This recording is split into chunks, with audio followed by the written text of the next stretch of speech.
नमस्कार, मैं नंदन सिंह बिष्ट। आप देख रहे हैं ईमेल दस्तावेज। इस वीडियो में बात करेंगे सिंगथाली पुल, जिसको कई दशकों से जिसकी मांग चल रही है और कोरोना के दौरान बताया जा रहा है कि 2020 में उसके लिए 100 कुछ करोड़ रुपया वर्ल्ड बैंक से आया भी था, परंतु निजी स्वार्थों की वजह से वो नहीं बना। और उसमें स्वार्थ क्या थे, इस आगे जाके बात करेंगे। और दूसरी एक मैं आपको वीडियो दिखाऊंगा चंबा की, हिमाचल की, जहां पर एक सरकारी इमारत योजना में काम करने के लिए एक घोड़े वाले को, एक खच्चर वाले को माल ढुलाने का ठेका दिया गया और उस समय उसको भुगतान किया गया 1,53,00,000 से भी ज़्यादा का। और जब जनता को इस चीज़ का पता चला और उन्होंने हल्ला गुल्ला किया और इसकी जांच हुई, तो पता चला कि जो पैसा, और वो जो घोड़ा वाला था वो भी बीपीएल धारी था। और जब पता चला कि जो पैसा उसको दिया गया, बाद में वो वहाँ के जो क्षेत्र पंचायत सदस्य थे, जो प्रधान थे या फिर जो और लोग जुड़े थे, उनके खातों में भी ट्रांसफ़र हुआ है। और ये सब कुछ जानने के बाद भी वहाँ की सरकार ने एक जांच कमेटी बिठा दी जांच के लिए, जब सब चीज़ उजागर हो गया था। तो आखिर जांच कमेटियों का मतलब क्या होता है, इन चीज़ में बात करेंगे। तो इन सारी चीज़ों पर बात करने की जब देखते हैं तो एक वो समय याद आता है जब लोग क्या करते थे कि श्रमदान करते थे और अंशदान करते थे। लोग अपना अपना जिससे जितना भी बन सकता था चंदा देते थे। और कोई भी योजना होती थी उसे अच्छी गुणवत्ता वाली योजना बनाते थे, ताकि पैसा नहीं था, जब नकदी नहीं थी, और जो हमारा जो विपणन था वो आदान प्रदान से होता था, सामान के बदले सामान मिलता था। और आज जो सफ़र है, समाज का इतना विकास हो गया है और भ्रष्टाचार बहुत चरम पर पहुंच चुका है। तो इस पर आज बाकी चर्चा करेंगे कि किस तरीके से बदलाव आया और भ्रष्टाचार ने इतना विकराल रूप लिया। तो कल्पना अगर हम करें उस समय की, जब नकदी कम थी, बहुत कम पैसा था, साहूकार लोग हुआ करते थे या उनके पास पैसा होता था, और वो लोगों को अगर जब किसी को पैसे की ज़रूरत होती थी तो उनसे भारी ब्याज वसूलते थे या उनकी कोई चीज़ गिरवी रख लेते थे उसके साथ साथ। और एक उनकी लूट थी, भ्रष्टाचार उनके रूप में था। या फिर कुछ लोग जब सार्वजनिक काम होता था उसमें काम चोरी करते थे। तो दो तरह के भ्रष्टाचार जो इतना आगे आ गया है, भ्रष्टाचार ने अपनी जगह ले ली है। सिंगथाली पुल की मैंने क्यों बात की, क्योंकि आंदोलन ऐसा नहीं है कि पहले भी लोग बैठते थे, तय करते थे कि क्या होना है, और जैसी योजना होती है, अगर गांव की स्तर का था, श्रमदान होता था, आज ठेकेदारी से हो रहा है। तो जब ये ठेकेदारी हर चीज़ का ठेका दे रहे हैं तो उसमें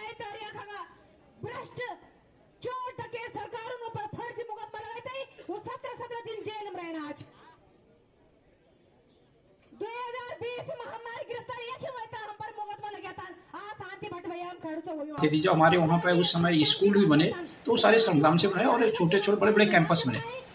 और बाद में उनका वो प्रांतीकरण हुआ। सरकार जो था, नकदी का जो अभाव था, चाहे वो जनप्रतिनिधि सांसद ही क्यों ना हो, उसके पास भी नकदी नहीं थी, उसके पास अथॉरिटी भी नहीं थी कि वो कुछ पैसे का काम करा दे। प्रधान के पास भी नहीं थी। जनप्रतिनिधि केवल मुद्दों को उठाकर सरकार के या प्रशासनिक अधिकारियों के पास ले जाता था, योजना पास कराता था, फिर वो प्रशासनिक अधिकारी उसके लिए फंड की व्यवस्था करते थे। फिर थोड़ा फंड दे देती थी, बाकी श्रमदान और कुछ पैसा ग्रामीण देके, ग्रामीण में जैसे पेयजल योजनाएं हो गई, गूल या नहर की कोई योजना हो गई, इस तरीके से प्राथमिक विकास हुए वो इस तरीके से हुए और उसमें भागीदारी श्रमदान और अंशदान का रहा। परंतु जैसे एंट्री हुई नकदी की, तो उस में क्या हुआ कि लोगों को जब पैसा आने लगा, लोगों ने पलायन भी किया, तो उनके पास भी नकदी आने लगी। और फिर जो ये जनप्रतिनिधि थे, इनके पास भी अपने अपने क्षेत्र का, जो प्रधान है तो ग्राम पंचायत विकास के लिए, उसके बाद फंड आने लगा, उसके एक अथॉरिटी मिलने लगी, भाई वो करा सकता है, अपने इतने का काम अपने गांव में करा सकता है। विधायक को मिलने लगी, एमपी को मिलने लग गई। और जो पहले क्या होता था, जो व्यक्ति जनता के लिए संघर्ष करता था, जनता के लिए लड़ता था और जनता की लड़ाई लड़ता था, जनता के मुद्दों के लिए लड़ता था, लोग उसे चुनते थे, उसको अपने प्रतिनिधि बनाते थे। और क्योंकि वो जनता के बीच में जनता को दिखाई देता था, और वो उसके पास पैसा नहीं भी हो तो जनता उसका सहयोग करती थी और वो चुनाव जीत जाता था। और ऐसे कई उदाहरण हैं, उत्तराखंड के गांधी इंद्रमणि बडोनी हों या जसवंत सिंह बिष्ट हों, और ऐसे कई उदाहरण हैं कि जिन्होंने जनता के लिए संघर्ष किया और जनता ने उनको जिताया। और ऐसी राष्ट्रीय दलों के खिलाफ वो जीते, और जब राष्ट्रीय दलों की लहर थी उस लहर के दौरान जीते। क्योंकि उन्होंने जनता के लिए काम किया था और जनता इस चीज़ को समझती थी। तो अब लोगों की मानसिकता बदल गई है। पहले होता था कि यार इंसान ही इंसान के काम आएगा। अब ये लोगों की धारणा ये बन गई, नहीं पैसा काम करेगा। तो उसने थोड़ा सामाजिक ताने-बाने में वैमनस्य फैलाना शुरू कर दिया। अब और जो सामाजिक ताना-बाना था, जो हम कह रहे थे कि किसी का घर भी बनाना है, तो लोग उसमें श्रमदान करते थे और सहयोग करते थे। और अब जब ये सारी चीज़ें हमारे जो उत्तराखंड की अगर बात करें, अगर हम इसमें थोड़ा डीपली जाएँ कि हमारा ताना-बाना को हम समझें, और ये ज़्यादा साल पुरानी बातें नहीं हैं। अगर हम इसको समझें कि उत्तराखंड बनने से पहले तक की बात, ये देते इतने वो था, विश्वास था, आपस में भरोसा था। जो मैंने शुरू में कहा कि समाज के अंदर एक भरोसा था, एक विश्वास था आपसी, और लोग उस विश्वास पे काम करते थे।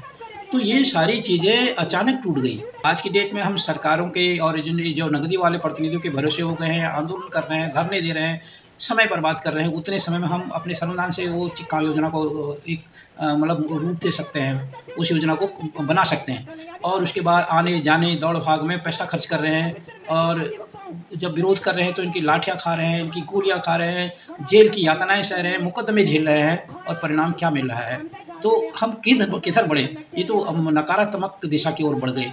जब एक खाली पब्लिक काम कर रही थी, तो सारे काम फटाफट हो रहे थे।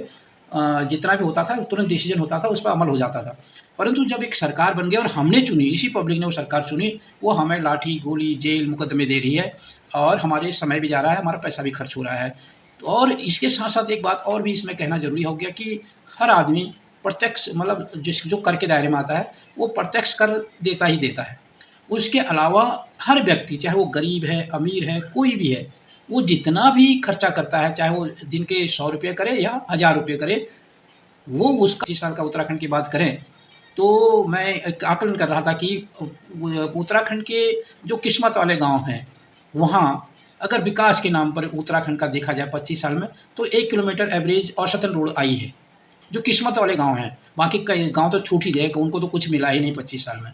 और मिला है तो विनाश मिला है, पलायन मिला है, जंगली जानवरों की डर मिली है, जंगल की आग मिली है, और मुश्किलें बढ़ी हैं। और उसमें से भी जो 1 किलोमीटर किस्मत वाले गाँव को रोड मिली है एवरेज 25 साल के अंदर, उसमें भी उससे उनमें जो ज़्यादा किस्मत वाले थे, उन्हीं की रोडों का डामरीकरण हुआ है, उनमें डामरीकरण भी नहीं हुआ है। उसके अलावा उत्तराखंड के जो रोडें हैं, की बात करेंगे, मेरे गाँव की समस्या क्या है, मेरे क्षेत्र की समस्या क्या है, यानी कि और भी बहुत महत्वपूर्ण होगा कि हमारी जो विज़न है, अचल संपत्ति को लेकर हम बात करें, क्योंकि ओवरऑल जो भी मैं कितना भी पैसा कमा लूँ, परंतु तो फिर सरकार ने पानी और हवा ज़रूरी है। अगर अन्न खेतों में, तो हमको जल, जंगल, ज़मीन के बारे में अगर हम नहीं सोचते हैं, उनका संरक्षण नहीं कर पाते, उनका डेवलपमेंट नहीं कर पाते हैं, तो फिर हमने कितना पैसा कमाया, तो इन चीज़ों पर हमने कितना काम किया। क्योंकि जो पलायन हम कर रहे हैं, ठीक है, पलायन की बेहतर ज़िंदगी के लिए, बेहतर कल के लिए हम सोचते हैं। बेहतर कल के लिए हमारी वो ज़मीन बचना भी बहुत ज़रूरी है। तो ये पर हम कितना फ़ोकस कर रहे हैं, वो भी ज़रूरी है। ये हमको, समाज को सोचना पड़ेगा। अब दूसरी जो पहलू है, जो भ्रष्टाचार की हम बात कर रहे हैं कि ये भ्रष्टाचार, नकदी ने जो जैसे-जैसे नकदी आया, तो भ्रष्टाचार अपनी चरम पर पहुँच गया। तो जब प्रतिनिधियों को विकास के नाम पर फंड मिला, प्रधान को विकास के हर चीज़ पे विकास लगा। आज तो प्रधान भी कोई काम करता है, उसको प्रधानमंत्री विकास फलानी विकास योजना, प्रधानमंत्री फलानी विकास योजना। और अगर हम एक बस स्टैंड भी कहीं पे बनता है, थोड़ा-सा खड़ंजे वाली सड़क भी, रास्ता भी कहीं बन रहा है, तो उद्घाटन करने के लिए एमपी पहुँच जा रहे हैं, मंत्री पहुँच जा रहे हैं, विधायक पहुँच जा रहे हैं। ये केवल मीडिया में दिखना चाहिए, और मीडिया की हालत क्या है, वो अभी भारत-पाकिस्तान लड़ाई के दौरान दिख गया, जब भारत की फ़ौज को मीडिया ने पाकिस्तान में दिखा दिया था। छोटा राज्य, पहाड़ी राज्य क्यों बनाया कि ये सारी चीज़ें आएँगी। हमारा प्रतिनिधि पहले कुछ 2 दर्जन विधायक नहीं थे, अब हमारे पास 6 दर्जन से भी ज़्यादा विधायक, मतलब 3 गुना ज़्यादा वो हो गए, विधायक हो गए। हमारा अपना मुख्यमंत्री हो गया, हमारा अपने मंत्री हो गए। परंतु क्या विकास में हम माइनस की तरफ क्यों बढ़े? जो उस समय जितनी खेती होती थी, कोई विकास का जो पैमाना होना चाहिए कि हमने कृषि भूमि में, कृषि में कितना विकास। विकास उन चीज़ों को कहा जाता है कि जो हमारे पास पौध है, जो हमारे पास नर्सरी है, उसको हमने कितना बेहतर करने के लिए जो ठेकेदार है, जो अभी प्रथा मैंने कहा ना कि सारे ठेके में जाने लग गया। अब ठेके जब हमने जिसको हम चुनते हैं, वो सरकार में चले जाता है, और सरकार उन्हीं के बन जाते हैं जिनको हम चुनते हैं। तो सरकार, जो व्यक्ति होता है वो इन्हीं का होता है, जो अधिकारी हैं वो इन्हीं के अपने लोग हैं। आप देख रहे हो कि उनके अपॉइंटमेंट में, उनके नियुक्ति में कितना भ्रष्टाचार हो रहा है। तो अधिकारी भी इनका, सरकार भी इनकी, ठेकेदार भी इनका। तो ये केवल वही योजनाएँ बनाते हैं जिनमें इनको मोटा मुनाफ़ा हो, जो तो नीतियाँ इनकी सारी उसके हिसाब से बनती हैं, वो भ्रष्टाचार हो गया है। जब हम बात कर रहे हैं कि इंडस्ट्री की बात मैं जब कर रहा था, तो इंडस्ट्री भी ऐसे लोगों की आती है जो इनको बोरे भर-भर के नोट देती है, और वो बोरे-बोरे भर के नोट जो देता है, उसी को चुनाव में लगाते हैं। आज इनको हमारे पास आने की ज़रूरत ही नहीं है। पहले जनप्रतिनिधि लोगों के साथ बैठ के योजनाएँ बनाते थे, आंदोलन करते थे। अगर कोई योजना को मैं सरकार जो है या प्रशासनिक अधिकारी कोई ढील-ढाल कर रहा है, तो प्रतिनिधि उस जनता के साथ आंदोलन करते थे। तो आज तो कोई मतलब ही नहीं है। आज तो उनके पैसा है कि चुनाव में, आज तो नेता लोग चुनाव में प्रचार करने नहीं जाते हैं। वो बैठ जाते हैं एक जगह, कहते हैं लोगों को बैठा के ले आना, अपने घर में बैठ-बैठ के सबको कहते हैं हम तुमको कार्यकर्ता बना रहे हैं, ये बना रहे हैं, वहीं पर उनको पैसा थमा के वोट खरीद लेते हैं। जब ये स्थिति आ जाएगी, जब हम खुद ही नहीं समझेंगे कि हमारी वोट की वैल्यू क्या है, हमारा स्तर कहाँ गिर गया है। क्योंकि अब हमने तो चुना उसको, वो हमने चुनी सरकार को, उनकी ठेकेदार बनी, ठेकेदार यानी इनडायरेक्टली हमारा ठेकेदार, और उन्हीं का प्रशासनिक अधिकारी यानी अप्रत्यक्ष रूप से हमारे ही अधिकारी। परंतु काम किसके लिए कर रहे हैं? उसके लिए जो उनको बोरे भर-भर के नोट दे रहा है। तो वो नोट कहाँ यूज़ हो रहे हैं? वो जब चुनाव लड़ रहे हैं उस समय यूज़ हो रहा है, और हमें खरीदा जा रहा है। तो फिर हम रह जा रहे हैं। तो सिंताली पुल की बात मैं कर रहा था, वो इसीलिए कह रहा था कि वहाँ पर भी वही केस हुआ। किसी का एक उद्योगपति था कोई दिल्ली का, उसका म्यूज़ियम बनना था, म्यूज़ियम का उद्घाटन भी कोरोना के दौरान हुआ, और तो बाद में कहा कि पुल यहाँ नहीं बनेगा, जहाँ उसका म्यूज़ियम है वहाँ पे जनता लगातार आंदोलन कर रही है। ये सरकार क्या किसके लिए कर रही है? जो ये सारा चर्चा की बात मैं कर रहा हूँ, भ्रष्टाचार मैंने बताया चंबा की एक छोटी-सी इमारत में ढूँढने के लिए कितना पैसा, तो भ्रष्टाचार इस लेवल पे पहुँच गया है। क्योंकि हर जो फंड आता है, ये ऐसे खर्च करते हैं कि जहाँ इनकी बचत बहुत ज़्यादा हो। ना हम किसी के कट्टर थे, आज तो एक वोटर कहता था मैं तो उस पार्टी का कट्टर हूँ, और मेरे लिए तो चुनाव में मेरे नाम की बोतल पक्की ठहरी। तो इस तरह के पैसे तो बताते नहीं, पर कहते हैं मेरे नाम की बोतल पक्की ठहरी, तो केवल बोतल के लिए वो कट्टर थे पार्टी। अपने घर का काम, अपने घर में कोई समस्या हो जाती है, अपने गाँव में, अपने क्षेत्र में कोई काम हो जाती है, तो फिर दर-दर भटकते हैं, कोई उनकी मदद नहीं करता। तो ये जो कट्टर हैं, वो सबसे ज़्यादा परेशान भी होते हैं, उनके ही काम होते भी नहीं हैं। और उसकी इसीलिए नहीं होते हैं कि उनको पता है कि चुनाव के टाइम पर तो इसको बोतल चाहिए होती है, इसको पैसा चाहिए होता है, हम पैसे देते हैं, जो वो देते हैं, और पैसा उनको कौन देता है? पैसा वही ठेकेदार देते हैं, और पैसा वो ठेकेदार के पास कहाँ से पैसा बचता है? वो भ्रष्टाचार से पैसा बचता है। जो योजना आई है, उस योजना को बनाते समय तो सारे मापदंड रखे जाते हैं ना, कि भई आपका जो सीमेंट और अभी एक वीडियो मैं देख रहा था अभी किसी सोशल मीडिया में, तो एक कहीं नहर बन रही थी, तो उसमें वो कह रहा था कि 1 कट्टा सीमेंट डाल रहा है, खुद जो डाल रहा था, जो उस योजना का ठेकेदार था, वो कह रहा था 1 कट्टा सीमेंट, 20 कट्टा बजरी और 10 कट्टा रोड़ी डाल रहे हैं। और जबकि जो वो था जिससे शिकायत कर रहा था कोई कि ये तो योजना बन रही है तो खत्म हो जाएगी। तो कह रहा था भई कैसे कर रहे हो? तो उसने ये बताया। उसने कहा नहीं, तो ये फ़ॉर्मूला तो वो है 1, 2, 4 का, कि 1 कट्टा सीमेंट, 2 कट्टा रोड़ी, 4 कट्टा बजरी। तो अब देखो वो दिखाने के लिए, क्योंकि वो सोशल मीडिया से और बात हो रही थी, तो दिखाने के लिए बोल दिया। क्योंकि जो ये बात आ रहा था, क्या उसको ये दिखाई नहीं दे रहा था कि योजना काफ़ी बन चुकी थी इस रेशियो से। तो ये हालत क्यों ऐसा बना रहा था? अगर उसने 1 कट्टा सीमेंट में 20 कट्टा डाला, यानी उसको 4 डालना था, 20 डाल दिया, 5 गुना ज़्यादा डाला। तो उसने कितना बचाया? 80% बचाया। उसने 2 कट्टे डालने थे, 10 कट्टे रूढ़ी डाली, तो वहाँ पर भी उसने क्या किया? 80% बचाया। वो 80% यानी हालत ये हो गई है, अगर और खर्चे भी लगाएँ तो जो निर्धारित राशि है, उसमें से वो 70-80% पैसा बचा रहे हैं, वो बचा रहे हैं। और इसका नुकसान योजना बनने से पहले ही उजड़ जाती है, और हम विकास की गति में पीछे रह जाते हैं। अब सरकार जब सोशल मीडिया में उद्घाटन होता है, बड़े-बड़े फंक्शन होते हैं, हम ये नहर बना दी हमने, ये सड़क बना दी हमने, इतना ये कर दिया, उतना ये कर दिया। पर प्रैक्टिकली ग्राउंड में ये है कि 60 से 80% पैसा बचाया जा रहा है ठेकेदारों द्वारा, और 20 से 40% के बीच में काम हो रहा है।